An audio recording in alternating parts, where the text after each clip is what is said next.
30 तारीख को shrine board तथा श्री माता वैष्णो देवी गुरुकुल का स्थापना दिवस था। मैं आप सभी को स्थापना दिवस की बहुत बहुत हार्दिक शुभकामनाएं देता हूं और यहाँ के पूर्व महामहिम राज्यपाल जगमोहन जी की पुण्य स्मृति को प्रणाम करता हूं, जिन्होंने इस श्राइन बोर्ड के गठन में अत्यंत महती भूमिका का निर्वाह किया था।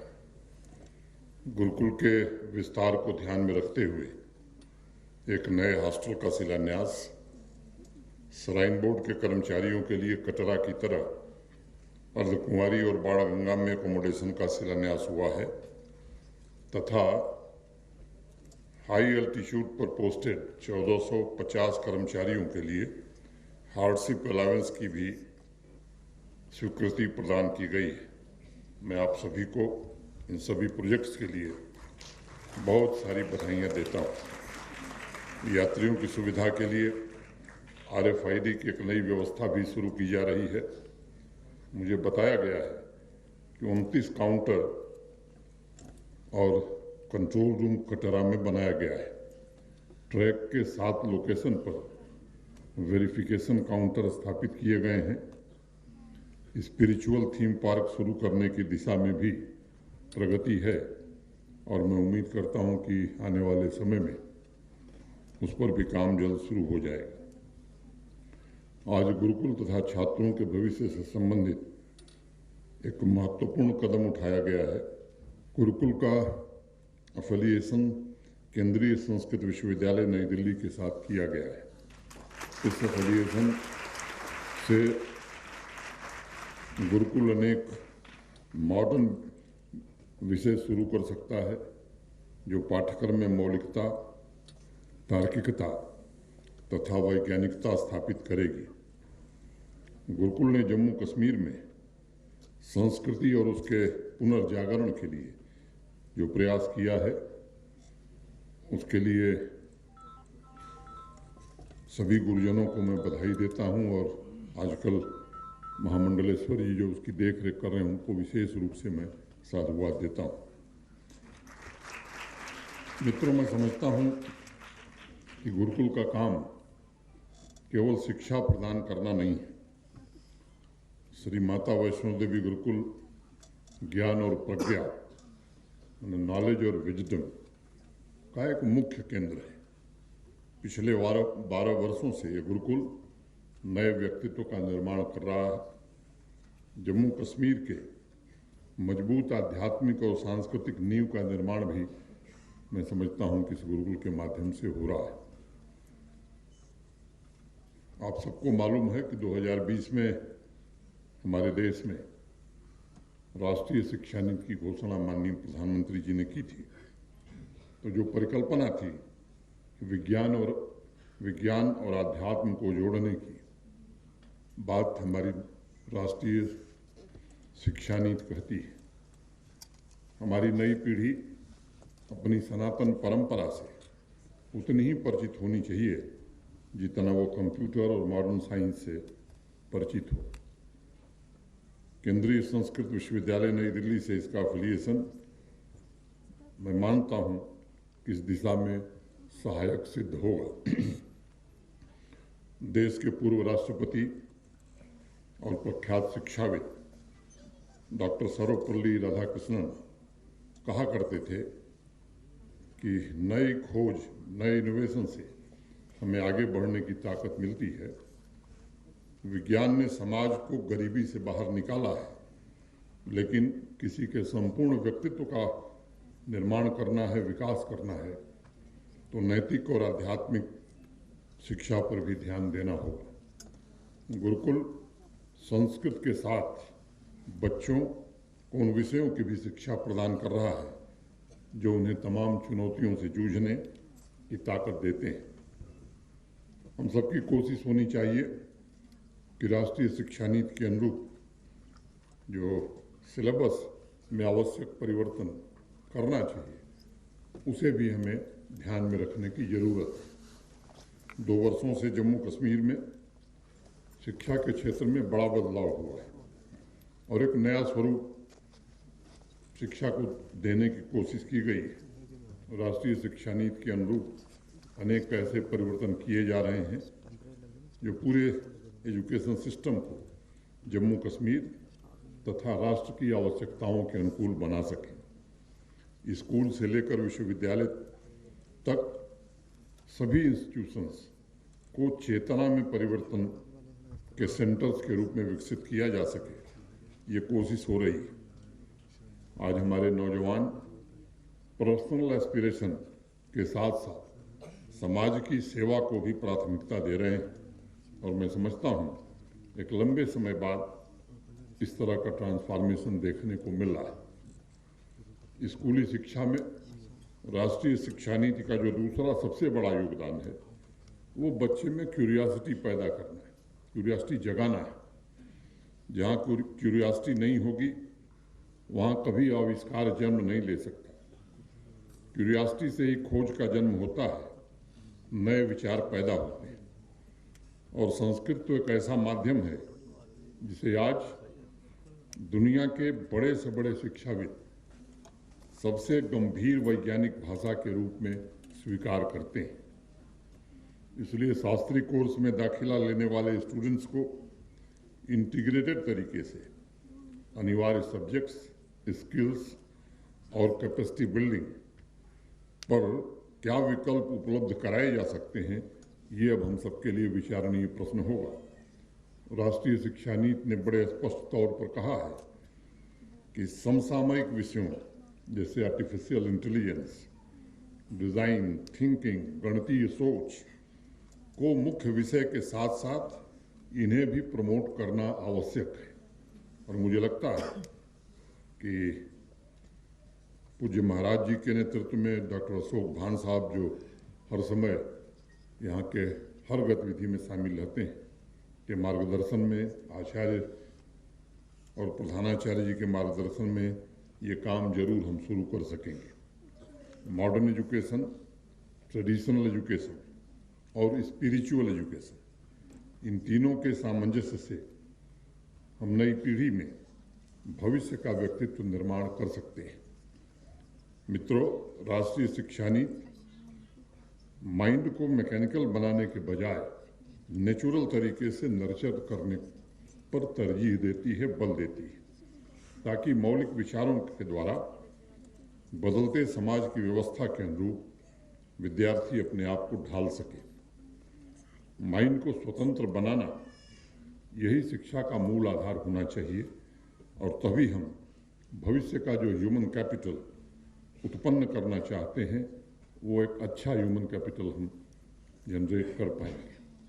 गुरुकुल के विद्यार्थियों के अंदर स्वतंत्र विचारों को आने दें ताकि वो पढ़ाई के साथ साथ जीवन के श्रेष्ठतर मूल्यों, हायर वैल्यूज को भी अर्जित कर सकें। पिछले 2 वर्षों में अनेक इनिशिएटिव लिए गए हैं शिक्षा के क्षेत्र में। जैसा मैंने कहा, जम्मू कश्मीर स्कूली शिक्षा विभाग ने एक स्टूडेंट टीचर मेंटरशिप का कार्यक्रम अपने हाथ में दिया है, जो विद्यार्थियों की इंडिविजुअलिटी के लिए लर्निंग गैप को आइडेंटिफाई करना, लर्निंग आउटकम को बढ़ाना, इस दिशा में बड़ा प्रभावी रहा है। मैं उम्मीद करूंगा कि माता वैष्णो देवी गुरुकुल में भी ये व्यवस्था हम लागू करें और शिक्षक अपने शिक्षण पद्धति में जो परिवर्तन आवश्यक है, मुझे लगता है कि उसके कारण कर पाएंगे। एक तरफ जहां विद्यार्थियों की ज़रूरतों को समझने में मदद मिलेगी, वहीं दूसरी ओर उन ज़रूरतों के मुताबिक भविष्य उन्मुख विचार बच्चों में जागृत करने के लिए जरूरी परिवर्तन भी किए जा सकेंगे। मुझे बताया गया है कि कक्षा 6 में इस बार बच्चों के प्रवेश की संख्या, जैसा बताया भी गया यहाँ, 20 से बढ़ाकर 30 कर दी गई है। गुरुकुल में हो रहे व्यापक विस्तार और एस्पिरेंट्स की बढ़ती संख्या को ध्यान में रखते हुए एक महत्वपूर्ण कदम है ये। मेरा एक आग्रह है, गुरुकुल में विद्यार्थी का जीवन चैतन्य की अवस्था है और अगर इस समय ज्ञान और प्रज्ञा का अर्जन वैज्ञानिक एवं धार्मिक स्टडीज़ का मिला जुला स्वरूप हो तो भविष्य की अड़चनें, भविष्य की चुनौतियों का सरलतापूर्वक सामना हो सकेगा। गुरुकुल का यही उद्देश्य है कि दर्शन और दृष्टि दोनों विद्यार्थियों को मिले और वे समाज एवं राष्ट्र के निर्माण में अपनी चैतन्य ऊर्जा को समर्पित कर सकें।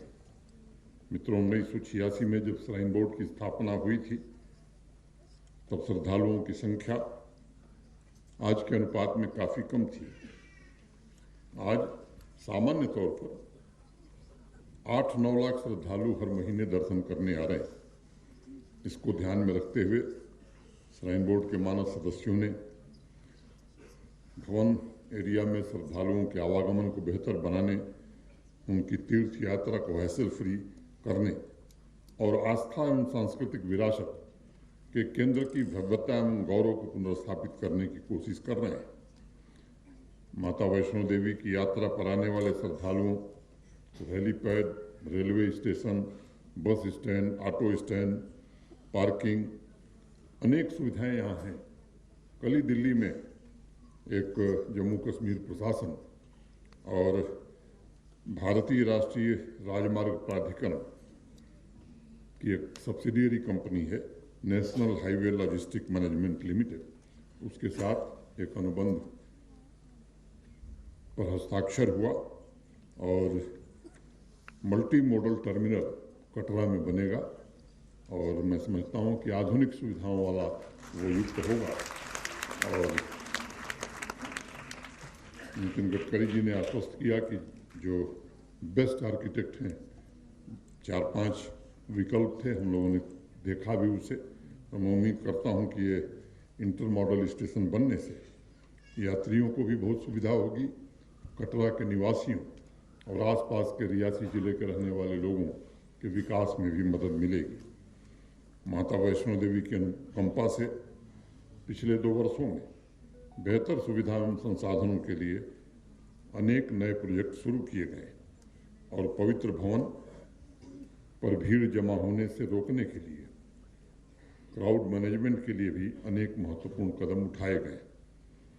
स्काई वॉक पिछले महीने शुरू किया गया था। मुझे उम्मीद है कि समय सीमा के भीतर ये परियोजना पूरी कर ली जाएगी। अनेक नए इनिशिएटिव भी बोर्ड के सदस्य ले रहे हैं और ये सुनिश्चित करने की कोशिश हो रही है कि दुनिया भर से आने वाले तीर्थयात्रियों को अत्याधुनिक सुविधाएं मिले, स्थानीय अर्थव्यवस्था तथा तीर्थ यात्रा के बीच संबंध और मजबूत हो।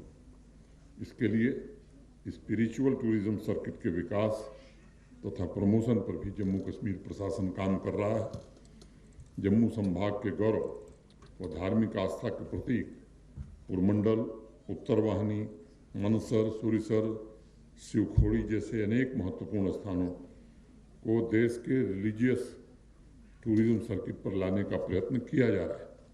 परंपरा, आधुनिकता के संगम एवं इन स्थानों की संभावनाओं से स्थानीय युवाओं को रोजगार के अवसर भी उपलब्ध होंगे। आध्यात्मिक सांस्कृतिक विरासतों के संरक्षण एवं पुनरुद्धार के लिए भी सुनियोजित योजना बनाकर काम शुरू किया गया है। जम्मू, कठुआ, रामबन, रियासी, सांभा, उधमपुर के और बाकी जो 18 ऐसे प्रोजेक्ट हैं जो वर्षों से उपेक्षित थे। लंबे समय के इंतजार के बाद इन सभी स्थानों के पुनर्निर्माण की स्वीकृति और धन उपलब्ध करा दिया गया है। मैं उम्मीद करता हूं कि आने वाले समय में ये कार्य भी पूरा हो जाएगा। आज जम्मू कश्मीर पूरे आत्मविश्वास के साथ अपने लक्ष्य निर्धारित कर रहा है और उसे प्राप्त भी कर रहा है।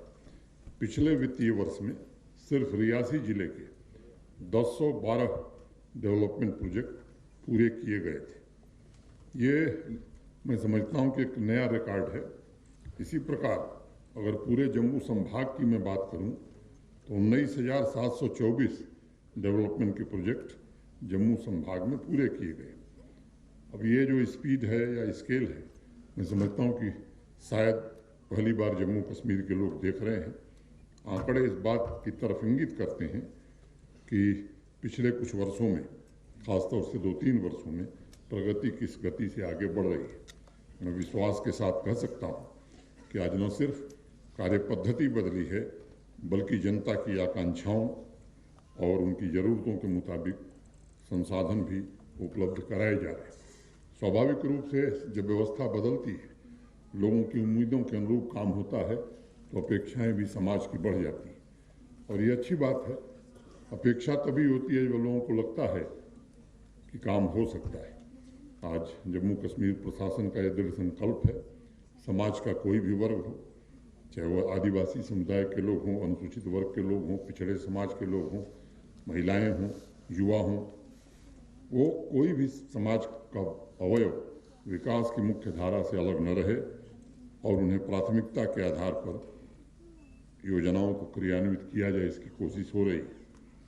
मित्रों, एक बात मैं जरूर कहना चाहता हूँ, योग्यता और पारदर्शिता ये हमारे शासन की नीति का मूल आधार है और इसके साथ कोई समझौता नहीं हो सकता है। कुछ लोगों को इससे तकलीफ भी हो रही है और इसीलिए विगत कुछ दिनों में कुछ कटु और बड़े निर्णय हमें करने पड़े, चाहे वो सब इंस्पेक्टर की परीक्षा हो, फाइनेंशियल अकाउंट असिस्टेंट की परीक्षा हो और जूनियर इंजीनियर की भर्ती की परीक्षा। अनियमितता की शिकायतें पाई गई थीं।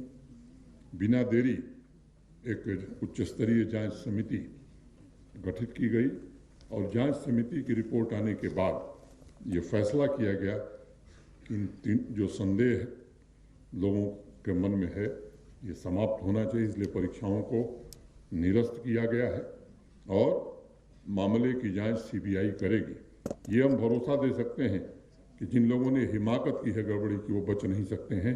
कानून अपना काम करेगा और कठोर से कठोर दंड उन्हें दिया जाएगा। मैं उन बच्चों की परेशानी भी समझता हूं जिन्होंने परीक्षा दी होगी, उनको भरोसा देना चाहता हूं कि आप में योग्यता है, आप में प्रतिभा है, आप निश्चिंत रहिए। आने वाले अक्टूबर माह में हम परीक्षाएं तीनों खत्म कर देंगे। जो भी प्रतिभावान व्यक्ति हैं, जो हमारे नौजवान योग्य हैं, वो निश्चित रूप से उसमें चुने जाएंगे। लेकिन जो लोग किसी और कारण से चाहते हैं कि जम्मू कश्मीर सरकार में नौकरी मिल जाएगी, तो ये माता वैष्णो देवी का आशीर्वाद है कि ऐसा हम लोग पिछले 2 साल में न होने दिए हैं और न होने देंगे। योग्यता के अलावा कोई दूसरा आधार नहीं। पहले एक समय था जब नौकरियां बिका करती थीं, वो जमाना चला गया है। मैं समझता हूँ ये बात सबको समझने की जरूरत है। मेरा पूर्ण विश्वास है कि अगर हम विकास के दृष्टिकोण से सब मिलकर सामूहिक प्रयास करेंगे तो बड़े से बड़े लक्ष्य को भी हम प्राप्त कर सकते हैं। जनशक्ति की ऊर्जा अगर जन भागीदारी में परिवर्तित हो जाए तो समाज की व्यवहारिक आवश्यकताओं और क्षेत्र की प्रगति को कोई नहीं रोक सकता है। आइए इस अवसर पर हम सब संकल्प लें, अपने विश्वास को सुदृढ़ करें और माता वैष्णो देवी का आशीर्वाद हम सबको मिले ताकि जम्मू कश्मीर के विकास को एकमात्र लक्ष्य बनाकर हम सब काम कर सकें। श्राइन बोर्ड के हम अपने सभी बोर्ड मेंबर्स और श्राइन बोर्ड के अपने सभी सहयोगियों का भी व्यक्तिगत रूप से आभारी हूँ और जो पूरी श्रद्धा के साथ, निष्ठा के साथ, बिना किसी निजी स्वार्थ के दिन रात यहाँ और क्या किया जा सकता है इस पर काम करते रहते हैं। मैं आप सबके प्रति हृदय से कृतज्ञता ज्ञापित करता हूँ। आदरणीय महाराज जी के प्रति विशेष रूप से और केंद्रीय संस्कृत विश्वविद्यालय के कुलपति जी के प्रति विशेष रूप से आभार व्यक्त करते हुए मैं अपनी बात पूरी करता हूँ। जय माता दी।